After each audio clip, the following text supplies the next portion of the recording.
Hi, I'm Dr. Brian McHugh, and this is House Call. Today I'll be interviewing Chris Herren. Chris is a former NBA player who was played for the Boston Celtics for a period of time and has been quite public about his issues with substance abuse and subsequent recovery. He is now over a decade sober and travels the country through his talks called Herren Talks, as well as the Herren Project, communicating to young folks, students, as well as athletes about not only his story, but how to tackle the challenges of substance abuse. Recently, he opened a Herren Wellness location and with plans to open additional locations, which is an actual physical treatment site for people suffering from abuse. If you want to learn more about his story, he published a book back in 2011 called Basketball Junkie, a memoir. And additionally, ESPN Films did a 30 for 30 on him titled Unguarded, also in 2011, I believe. And that particular show won 2 Emmy Awards for detailing his story. I think Chris is an inspiration to many young people struggling with addiction and looking for hope. His story is certainly one to look to. It was very insightful to talk to him, and I think there is a lot of cross pollination with what we're doing and the patients we deal with in the chronic pain space. So I know I really enjoyed speaking with him and learned a lot, and I hope you guys will as well. And now we'll bring you Chris Herren. My wife, she takes a Percocet or a Vicodin, and she gets very sick, and she doesn't like the feeling. Unfortunately, I was born with I like the feeling. Yeah. So, my first reaction to an opiate, probably in 8th grade, was, I look back on it like it was this moment that I felt this feeling I never felt before. And I responded very, very well to it. And, so any type of pain management, any type of surgeries, for me, it's just being extra careful, bringing people in, making people aware, and kind of giving up control of the narcotic, giving up control of the substance. I'm not ashamed to say this, I don't mind being, for lack of a better word, I don't mind being babysat.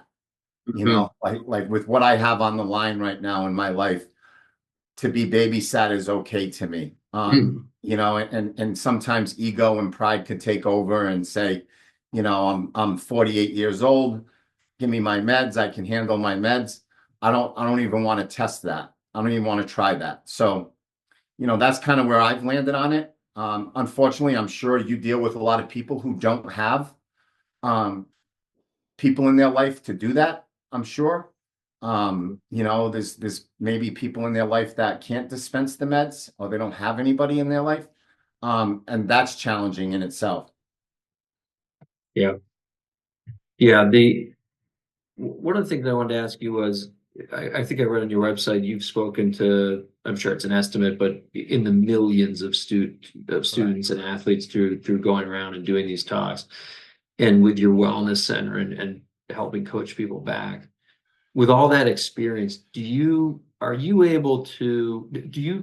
pick up on any common traits for folks who are susceptible to the abuse? Like maybe from your own experience, was it, being an NBA athlete is a high pressure situation. Is it folks who feel good on narcotics, which are a lot of people, right? Most people feel pretty good on narcotics.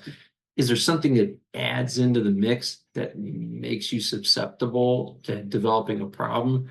Have you seen that, or it's random, like you just can't even tell? I wish you could identify, right? And I say that all the time. I think that's the scariest thing about addiction is nobody knows who's going to suffer from it. Yeah. Right? Like as a parent, I have 3 children, and with all my experience, personally, professionally, I cannot identify what child might suffer from alcoholism or addiction, and I don't think no parent can. Yeah. And that's why I promote prevention, right? I think we need to do more around the topic. We need to make kids more aware of it. We need to educate them. But this for me, I had a long list, right? I think if I look back at those years, my father is an alcoholic. Alcoholism runs in my family.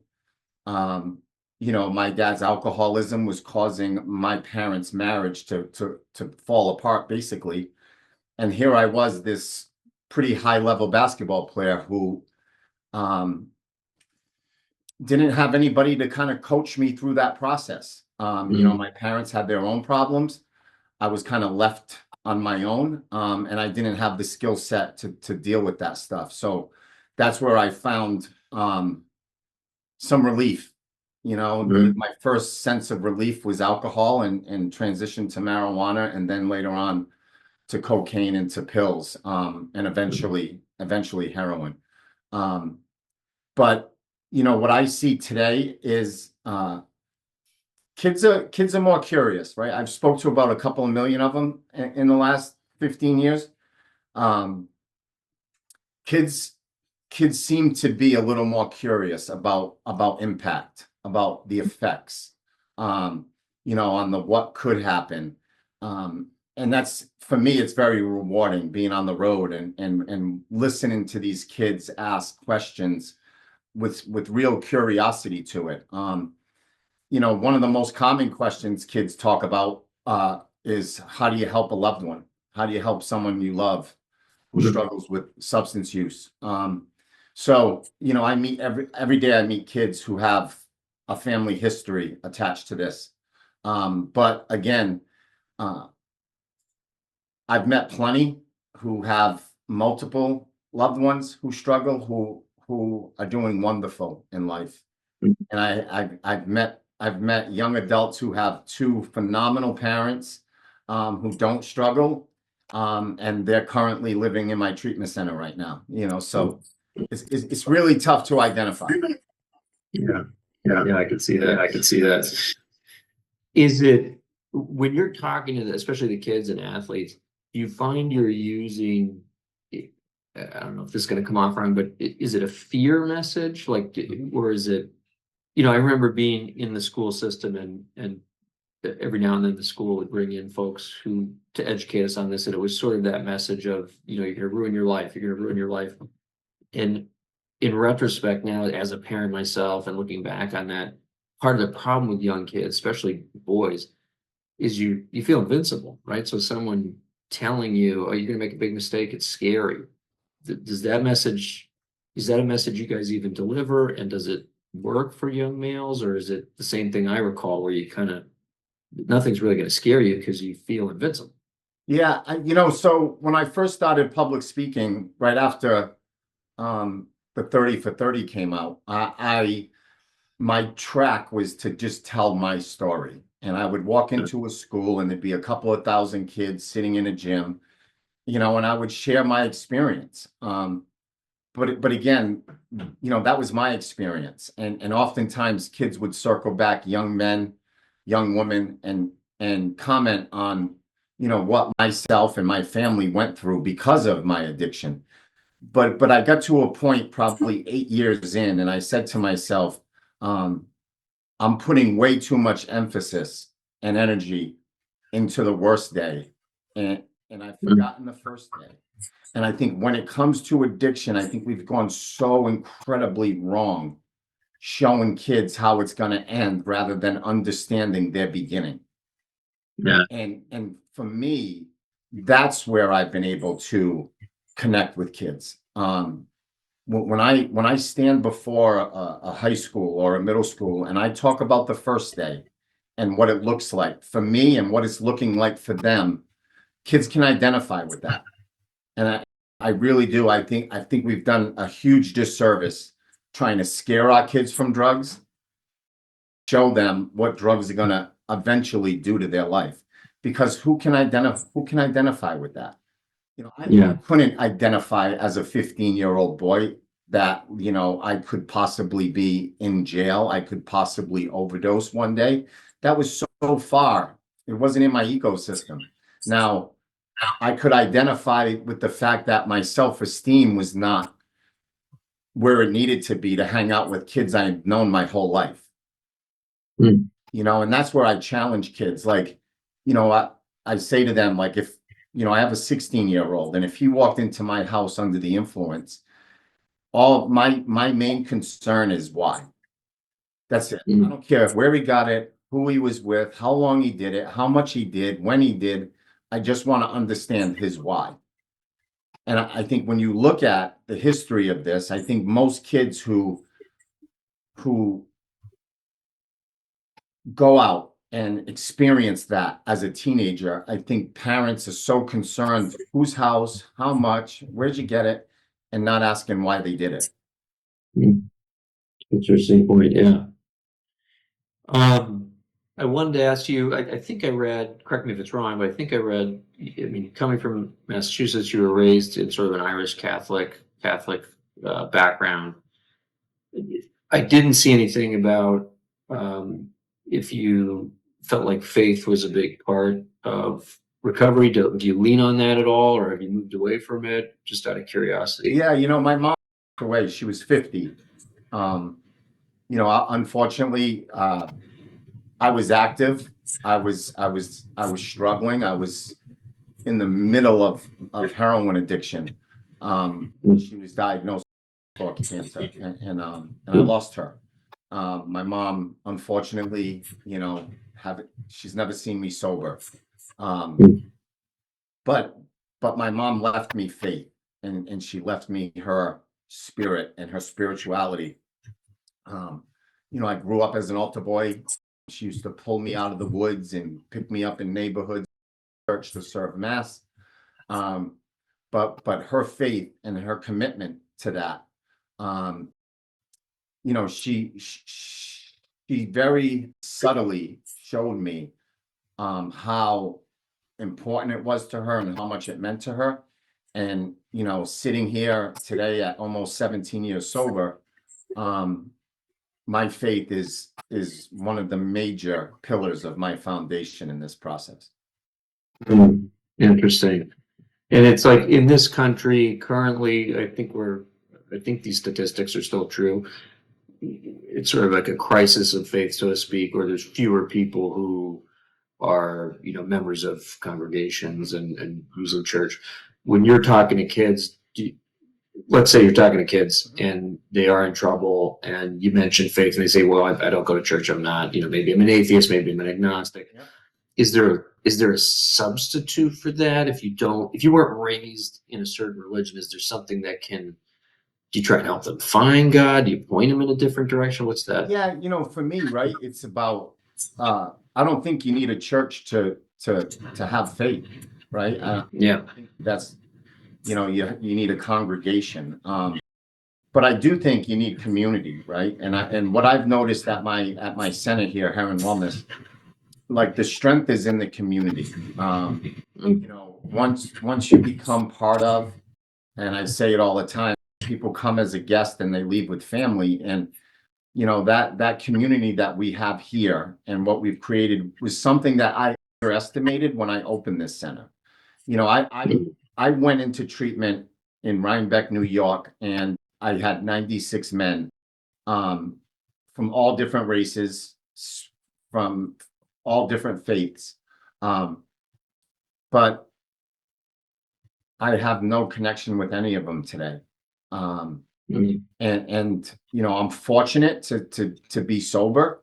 And I kind of look back on that experience. It's kind of where I dropped my anchor. But when I look back on it, there's nobody there. And so, what we really stress here is the sense of the importance of community and building a network, having a group of people around here that can support you. And in that recovery process, it's critical.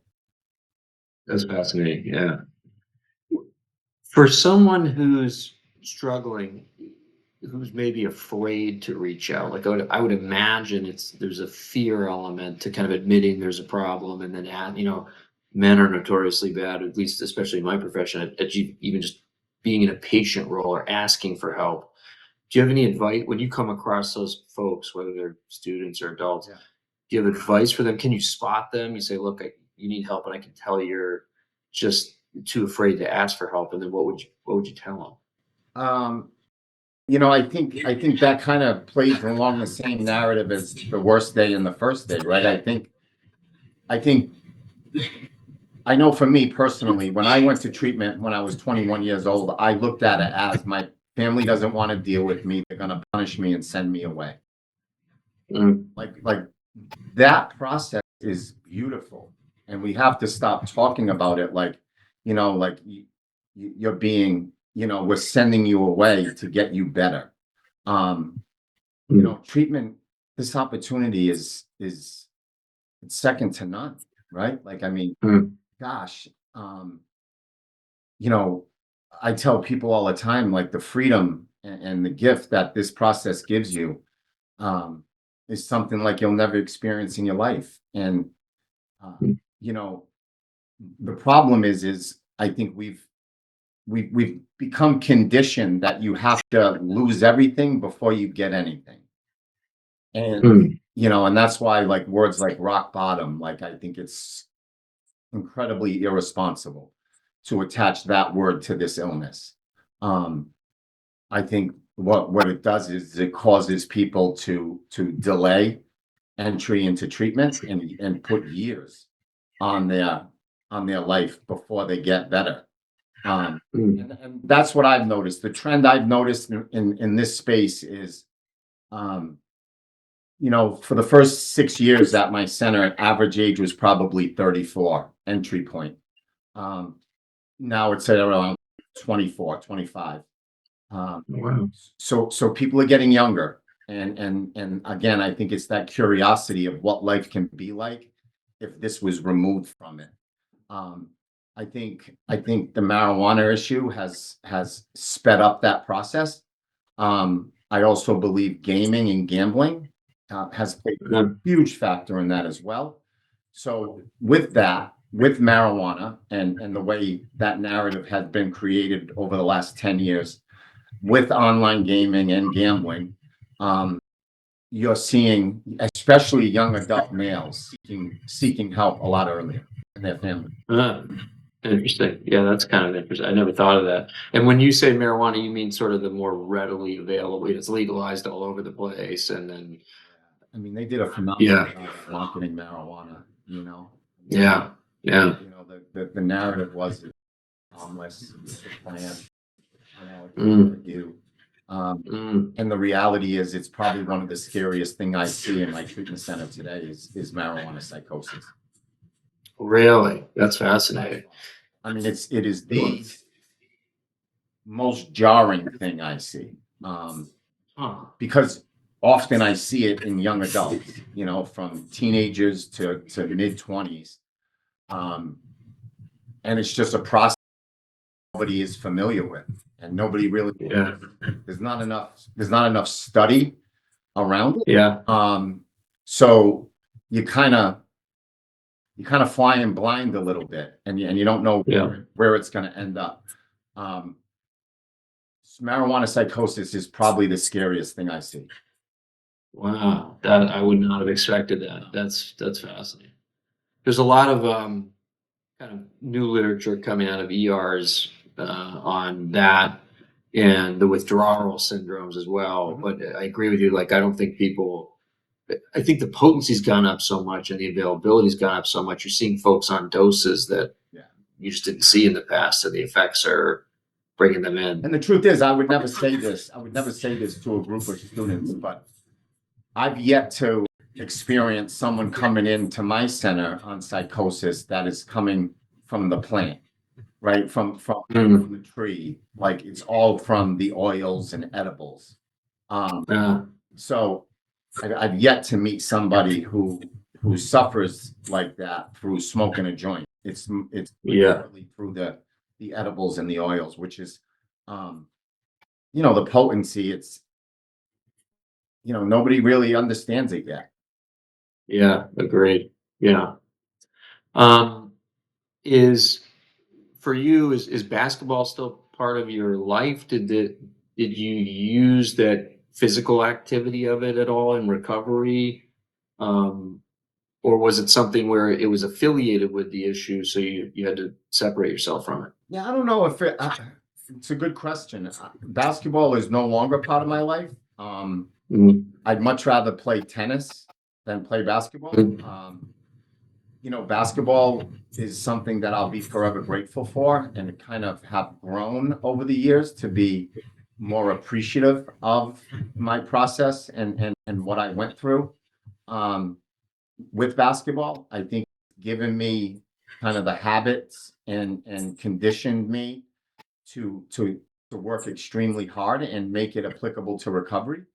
Um, so I'm not afraid to work. I'm not afraid to show up. I'm not afraid to be monotonous, and the repetitive nature of being sober day after Mhm. day is something that I'm familiar with through sport. Um, so you know, I think in the beginning of my recovery, I had my own unresolved issues with the game of basketball. I think sitting here today at 17 years sober, I'm unbelievably grateful. The game of basketball also gave me a platform to do what I do today. If I didn't play in the NBA, and if I wasn't a Boston Celtic, I wouldn't be doing a 30 for 30, and I probably wouldn't have wrote a book.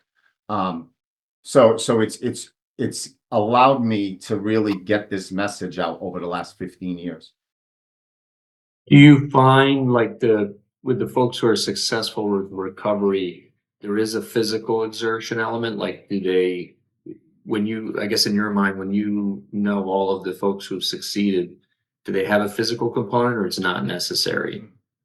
As far as a physical component, as far as like fitness, Yeah, something that on a daily basis or a semi-daily basis, they're moving their body and getting their blood flowing. Like that's such a common thing you hear from, um, yeah. people struggling with alcoholism and depression.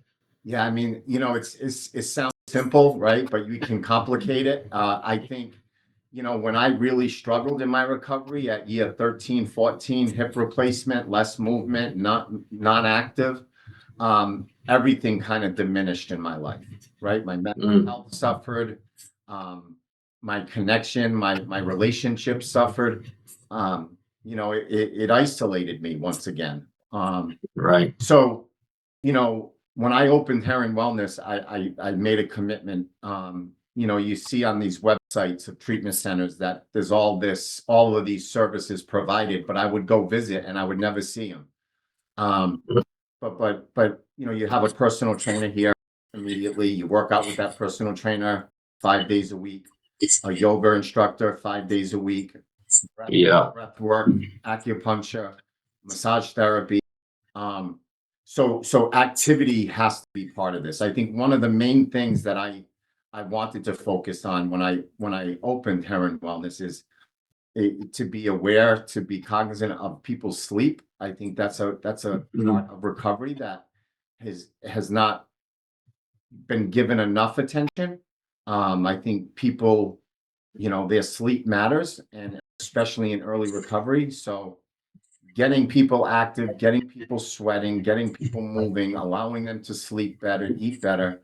I think it all plays a huge part in this process.